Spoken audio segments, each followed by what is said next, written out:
On the second day of the most significant American military operation in the Middle East in a generation, Iran's Islamic Revolutionary Guard Corps made a claim that sent shockwaves through every naval war college, every defense ministry, and every energy market on Earth. The IRGC announced it had struck the USS Abraham Lincoln, a 100,000-ton nuclear-powered aircraft carrier, the most powerful warship afloat, the floating sovereign territory of the United States Navy, with 4 ballistic missiles in the Persian Gulf. The claim was carried immediately by Iranian state media. It was shared millions of times across social media within hours. Fake footage of a carrier on fire spread across X, accumulating 8 million views before fact-checkers could respond. And within minutes of the IRGC statement going public, the United States Central Command posted its own message on the same platform. The Lincoln was not hit. The missiles launched didn't even come close. The Lincoln continues to launch aircraft. What followed over the next several weeks was one of the most consequential information battles, military confrontations, and strategic miscalculations of the entire conflict. And the full story of what actually happened, what the IRGC actually fired, what American defenses actually did, and what Trump said and did in response is far more complicated and far more alarming than either side's public statement admitted. To understand why the IRGC targeted the USS Abraham Lincoln on March 1st, 2026, you have to understand what was happening in the 24 hours before that attack. Operation Epic Fury had begun in the early hours of February 28th, when the United States and Israel launched the first stage of a coordinated military campaign against Iran's leadership, air defense network, missile sites, and IRGC Navy installations. The opening salvo was precise and devastating. A leadership meeting in Tehran was struck, killing Supreme Leader Ali Khamenei, Iran's defense minister, the chief of staff of the armed forces, and the commander of the IRGC. Satellite imagery confirmed burning Alvin-class frigates. CENTCOM announced it had sunk a Jamarin-class corvette. Video from Iranian ports at Chabahar and Bandar Abbas showed missile impacts at military facilities. The IRGC's surface navy was being systematically dismantled in the opening hours of a war it had not finished preparing for. The ISGC Aerospace Force, the branch that controls Iran's ballistic missile program, still had its launch infrastructure largely intact. And the decision was made, within hours of Khamenei's killing, to demonstrate to Washington and the world that Iran could threaten the most powerful symbol of American military projection in the region. Like and subscribe right now, because the decision to fire at the Lincoln was not a random escalation. It was a calculated message about what Iran still possessed. The USS Abraham Lincoln had been deployed to the region as part of a massive U.S. military buildup that preceded the strikes. 2 carrier strike groups were positioned in the area, the Abraham Lincoln in the northern Arabian Sea and the USS Gerald R. Ford in the eastern Mediterranean. Together, they represented the most concentrated display of American naval power in the Gulf region in years. Each carrier operates at the center of a strike group that includes Aegis-equipped guided missile destroyers, cruiser-based air defense nodes, submarine screening elements, and layered missile interception systems capable of engaging ballistic threats in the mid-course phase of flight and in the terminal phase as they approach their target. A Nimitz-class carrier traveling at up to 30 knots through open ocean is not a stationary target. It is a maneuvering object displacing 100,000 tons, protected by multiple overlapping defensive systems, operating with full knowledge that it is inside a threat envelope created by Iranian anti-ship missiles that the IRGC has been developing and stockpiling for decades. The technical challenge of hitting a moving carrier with a ballistic missile is extraordinary and worth explaining precisely, because it defines what the IRGC actually attempted and why the outcome, whatever it was, matters for the future of naval warfare in the S region. A ballistic missile launched at a stationary target is a precision problem that has been solved for decades. A ballistic missile launched at a moving carrier traveling at speed requires real-time intelligence fusion between satellite reconnaissance, over-the-horizon radar, electronic surveillance, and terminal phase guidance systems capable of compensating for unpredictable course changes in the final seconds of flight. The carrier's exact position at the moment of launch is not the relevant calculation. Its position several minutes later at the end of the missile's flight trajectory is, and that requires predicting the carrier's movements with a precision that is extremely difficult to achieve without continuous, real-time targeting data that Iranian sensors may not have maintained throughout the engagement. Defense security. Asia's analysis of the attack noted that CENTCOM's assertion that the missiles didn't even come close implies either gross targeting inaccuracy or effective defensive countermeasures, including electronic deception, maneuver warfare, and the carrier strike group's layered standard missile interceptors. Whether the missiles were launched and missed, launched and intercepted, or whether some of them were never accurately targeted in the first place, reporting. What is clear is that the Lincoln was not hit. Hit, like, and subscribe. because what came next was where Trump's response became the story. CENTCOM's statement on March 1st was blunt and pointed. The Lincoln was not hit. The missiles launched didn't even come close. The IRGC, CENTCOM added on a separate post, continues to falsely claim it has sunk a U.S. aircraft carrier. That accusation? False. Messaging machine was a deliberate framing choice. By calling it false messaging rather than simply a miss, CENTCOM was signaling that the IRGC was conducting an information operation designed to project deterrence it did not possess rather than reporting a genuine military outcome. The IRGC had a structural incentive to claim success regardless of the actual result. After losing its supreme leader, its defense minister, its chief of staff, and its IRGC Navy surface fleet in the opening 24 hours of the conflict, the organization needed to demonstrate to its domestic audience, to its proxy network across the region, and to wavering Gulf state governments that it remained capable of threatening the United States directly. A claimed strike on the Abraham Lincoln, even if immediately denied by Washington, served that purpose. It put the question of carrier vulnerability on the front page of every newspaper in the world. It made ship owners and insurance companies and tanker operators calculate differently about the risks of operating in the Gulf. And it forced the United States to spend diplomatic and communications capital denying the attack rather than focusing exclusively on the offensive narrative it was building. Like and subscribe. This is information warfare running simultaneously with the kinetic conflict, and both matter. Over the days that followed March 1st, Iran escalated its claims and expanded its attacks against the Lincoln. On March 7th, Iran's Navy fired a coast-to-sea missile at the carrier. On March 14th, the IRGC claimed its naval drone units had struck the Lincoln in the Sea of Oman, asserting that the carrier had subsequently retreated more than 1,000 kilometers from its operating position. CENTCOM rejected each claim individually and consistently, maintaining that the Abraham Lincoln remained fully operational and continued routine flight operations throughout. Then, Trump himself stepped in to address the question publicly and definitively. In a statement that combined genuine military pride with a level of specificity that was designed to frame the narrative permanently, Trump told the American public that Iran had fired 101 missiles at the USS Abraham Lincoln and that every single one was knocked down. His exact words are worth examining. They shot 100 missiles at one of our aircraft carriers, one of the biggest ships in the world, actually, and of 101 missiles shot, every single one of them was knocked down. So you think of it. Think of what that means. 101 missiles, highly sophisticated, very fast missiles shot, and of 101, all 101 were shot down, and now for the most part lying at the bottom of the sea. That statement reframed the entire episode. Iran's claim of successfully striking a carrier became, in Trump's telling, a demonstration of American defensive supremacy so complete that a 100-missile salvo against the most powerful warship in the world produced 0 hits. Like and subscribe, because that reframing was itself a message to every adversary watching how American defenses perform under real combat pressure. The American response to the broader IRGC missile campaign was not only verbal. U.S. Central Command conducted strikes on Iran's drone carrier, Shahid Bagheri, Iran's first commissioned drone carrier, shortly after it launched operations against the Lincoln. Later, as the conflict developed across weeks and Iran continued targeting commercial vessels in the Strait of Hormuz and attacking U.S. military bases across Kuwait and Bahrain, Trump's response to each new Iranian escalation followed a pattern that was as consistent as it was deliberate, immediate, public, and disproportionate in rhetorical terms while calibrated in military terms. When Iran attacked a cargo ship in the Strait of Hormuz in late June 2026, violating what Trump said were the terms of the Islamabad ceasefire memorandum, Trump appeared at the White House and told reporters directly, "I don't like the fact that they took a shot yesterday, actually 4 of them." CENTCOM then struck Iranian missile and drone storage locations and coastal radar sites within hours of that statement. The action-reaction cycle, Iran attacks, Trump comments publicly within hours, CENTCOM strikes within hours of Trump's comments, established a tempo of U.S. response that left no ambiguity about Washington's intentions. Attacks on American assets and the ceasefire terms, Trump had agreed to produce instant and documented military consequences. That is what the title of this video means when it says Trump's reply was instant. It was not a metaphor. It was a documented operational pattern.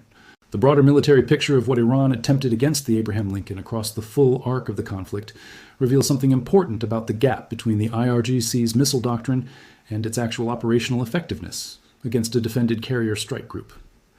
Iran's strategy for anti-carrier warfare has been developed over decades, drawing heavily on the concept of swarming, overwhelming defensive systems with large numbers of simultaneous threats across multiple vectors. The IRGC's arsenal of anti-ship ballistic missiles, including variants of the Fateh series and longer-range systems, was specifically designed around the assumption that a carrier's Aegis defenses, however capable, can be saturated if enough missiles are launched simultaneously from enough directions. That theory had never been tested under real combat conditions against a fully alert strike group operating in a high-threat environment with full crew readiness and complete situational awareness. The Abraham Lincoln episode, across its multiple iterations from March 1st onward, constituted the first real-world test of that doctrine against actual American naval defenses in wartime. And based on the available evidence, 0 confirmed hits, CENTCOM's consistent assertion of complete defensive success, Trump's public claim of 101 missiles intercepted, the result was that the doctrine did not produce the outcome Iran's planners had anticipated. MIGFLUG's analysis noted that the IRGC's ability to strike 5 U.S. bases across Kuwait, Bahrain, and Qatar simultaneously with ballistic missiles and drones demonstrated a genuine multi-axis saturation capability. But the Abraham Lincoln episode specifically suggested that carrier defenses, operating as designed, are significantly more resilient than the IRGC's target selection implied. Like and subscribe, because the lesson Iran takes from that failure will shape how it approaches anti-carrier warfare in the next phase of this confrontation. The information dimension of the carrier strike claims is worth examining on its own terms, because it reveals how both sides are using the conflict to shape perception as much as to produce military outcomes. PolitiFact media purporting to show the Abraham Lincoln on fire were fake. In some cases, gaming footage, and others, old footage from unrelated incidents repackaged with new captions.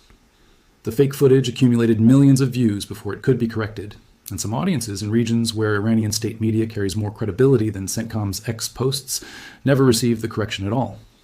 The IRGC's claim that the carrier had retreated over 1,000 kilometers after being struck fed into a narrative that Iranian state television presented as a victory, the mighty American carrier, driven back by IRGC missiles. That narrative served real domestic political purposes for an Iranian leadership that had lost its supreme leader, its top military commanders, and much of its surface navy in the space of 72 hours. Whether or not anyone in the IRGC's own analytical community believed the carrier had actually been struck is almost secondary. What matters is that the claim was made, amplified, and embedded in the information environment of the conflict in ways that shaped how millions of people in the region understood the balance of power between Iran and the United States. Trump's 101 missiles intercepted statement was designed to function as the definitive counter-narrative to exactly that framing. The energy market response to the carrier attack claims tells a parallel story that the military headlines tend to crowd out. On March the 2nd, 2026, the day after the IRGC's carrier strike announcement, Qatar announced a temporary suspension of liquefied natural gas production following 2 drone strikes on its gas facilities by Iranian forces.